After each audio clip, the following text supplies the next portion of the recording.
What would you say the top 3 questions are that someone should consider asking themselves or a mentor if they wanted to kind of get involved in creative financing?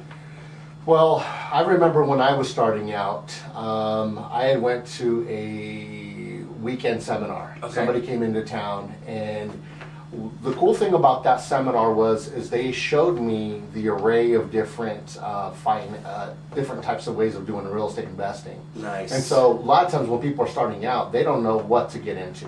You know, the common theme is, okay, I want to wholesale properties. Those of you who don't know what wholesaling is people that are going out there putting properties under contract, then turning around and selling that contract to somebody. Then, you know, the natural progression is, I want to fix and flip properties. I want to go and get some money, financing, hard money, go acquire a property, fix it up, turn around and sell it and make a chunk of money. You know, and then the other progression is and then, so once I do those things and I have enough money, I want to buy rentals. Right. So that's the natural progression. But I'd say, to answer the question, you need to go somewhere where you can see what the different ways of doing real estate investing is. Smart. So that way you can get an idea of what's available and what you gravitate to, what is something that you like. Because there's other things of real estate investing besides what I just mentioned. Sure, absolutely. That makes so much sense. It's like saying, without going to Baskin Robbins and saying, and you walk in the first time and someone asks you what's your favorite flavor. Yes. How do you know? That's a good analogy. Yeah. Yeah. How do you know you don't like sherbet, or you don't like if you're just going to go with chocolate? You know, Yeah. and there's a variation of it. Exactly. So, exactly. Good analogy. Okay, awesome. So what's the best way to get started in real estate? The best way to get started. So I would say going to the Real Estate Investors Associations, the RIAs.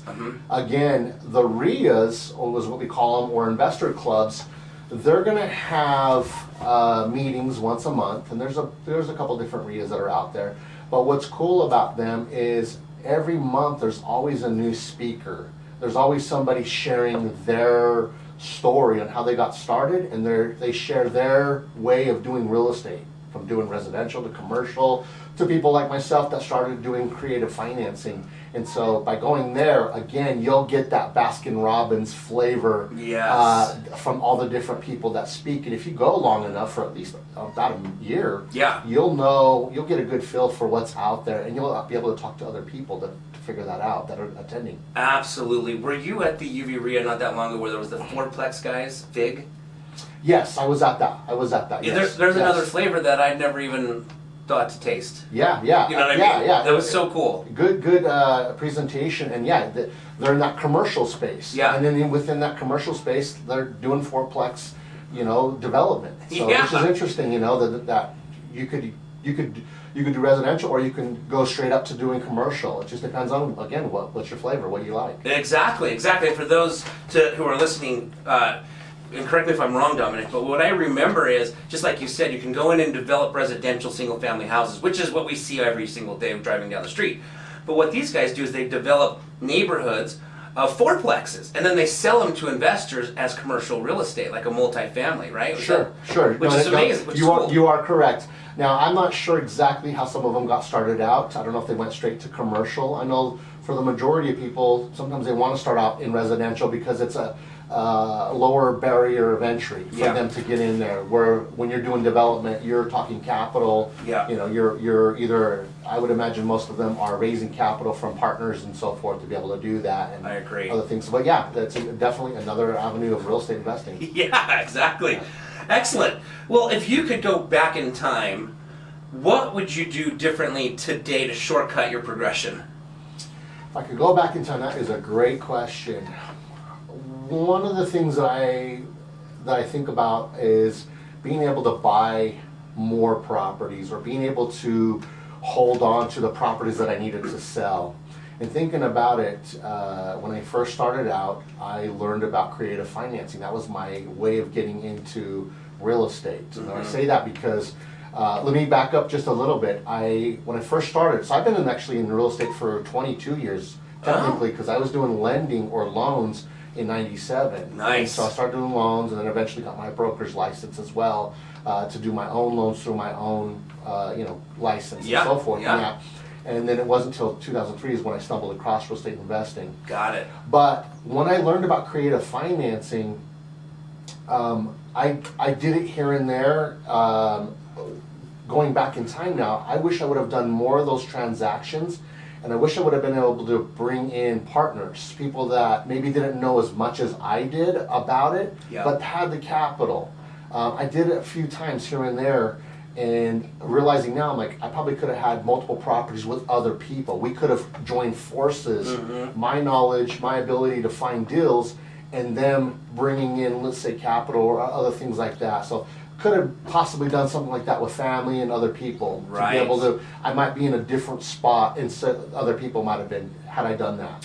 Very smart, very smart. Especially back during the recession. Don't you wish you would have bought every single house? Well, yeah, I mean, Yes. that was another thing too, is these properties were dirt cheap. There was Yeah. a lot of them out there. I mean, Yeah. gosh, you look at a house, let's say, well, just for example, Kearns, I remember when they were like $90,000 homes. Yeah. And now, I mean, most retail properties in Kearns are like anywhere from $250 to $300. It's Isn't insane. it crazy? Insane. I remember seeing a few times the $60,000 and $50,000 home in Kearns and going, oh, that's really expensive. I know. It's interesting. You're like, I don't know. I won't even look at that. And it's still, it happens even today. You see something Yeah. that's like 200 and something. You're like, oh, I want to get it below 250. I need Yeah. to get it in the 200 or 180 if it's out there. Yeah. But what's interesting is we're going to fast forward to 5 years from Oh, now. yeah.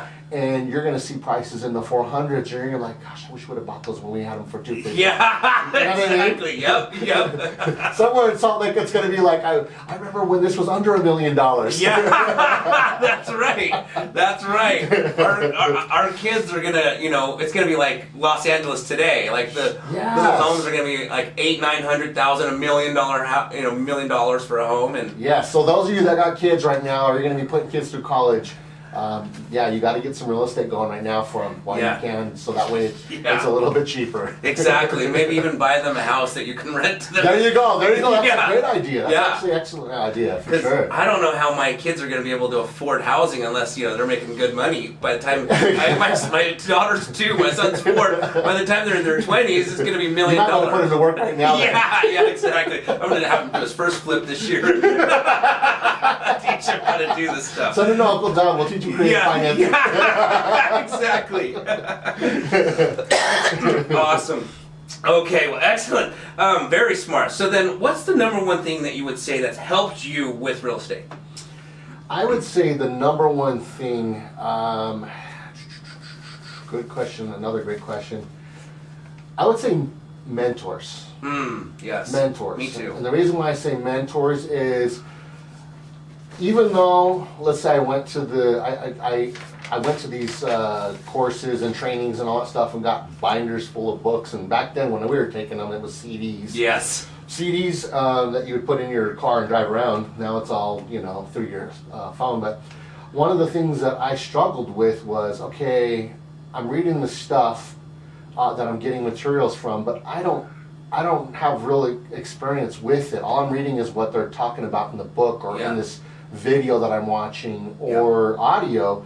I need someone that I could bounce ideas off. Someone who can say, hey, tell me how they did it differently, Yeah. or share with me what are some things that that I could be doing differently. Or just there for support, you know what I Yeah. mean? Because in real estate, if you're going alone, and for a long time I did it on my own, I like to call myself a lone wolf. Yeah. It gets lonely. It gets lonely. And Yeah. if you're not a part of a group, or you don't have mentors, or a mastermind for that matter, Yeah. that you're a part of, Yeah.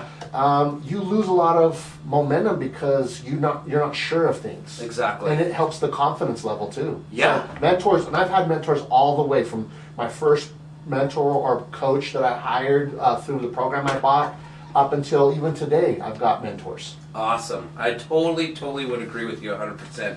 It's interesting because sometimes, so one of the more creative deals I heard, a friend of mine, he lives out in California, he did a seller finance transaction where his down payment was an automobile. And what he had, this person was trying to sell the house. He approached them and said, what's the reason you're selling the house? And they said, we need the money. Of course, that's never the reason. Yeah. What's the money going to do, right? Because you don't just play with the money when you get it. And the gentleman said, well, I'm looking to buy a 4-wheel drive automobile because my daughter is moving to college in a place where there's snow. I don't even know if it was Utah. I wonder if it was Utah.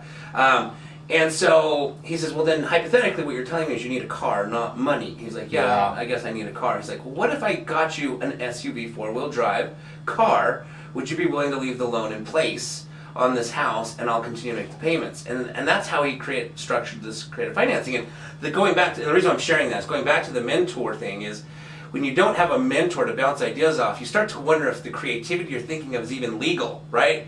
Because you're like, can I even legally give someone a car as a down payment? Like when you don't know what you don't know. Sure.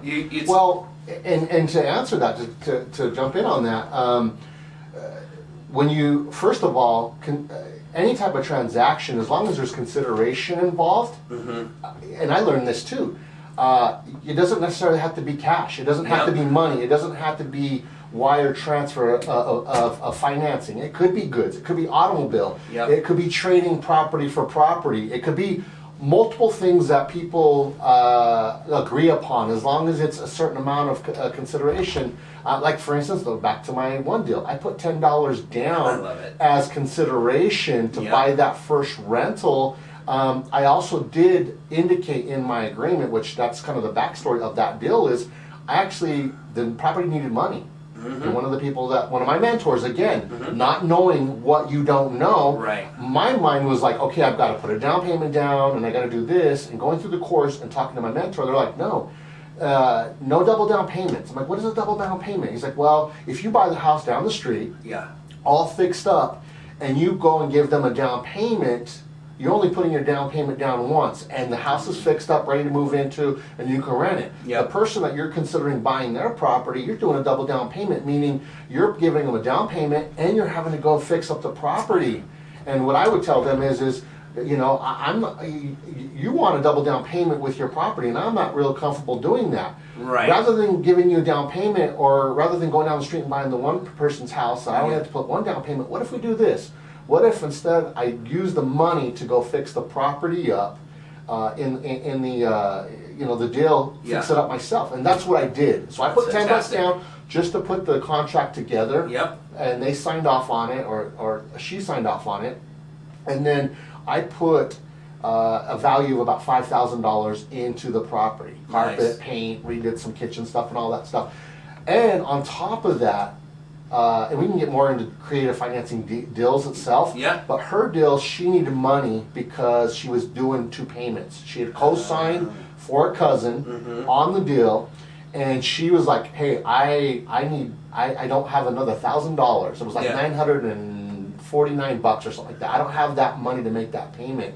And if you imagine about it, I mean, even nowadays, like you got a nice, beautiful car, brand new. The payment's like $400 a month. Imagine in 2003, $1,000 coming out of your pocket just to hold the property. So she was motivated. It was what we call an alligator. It was eating away at her.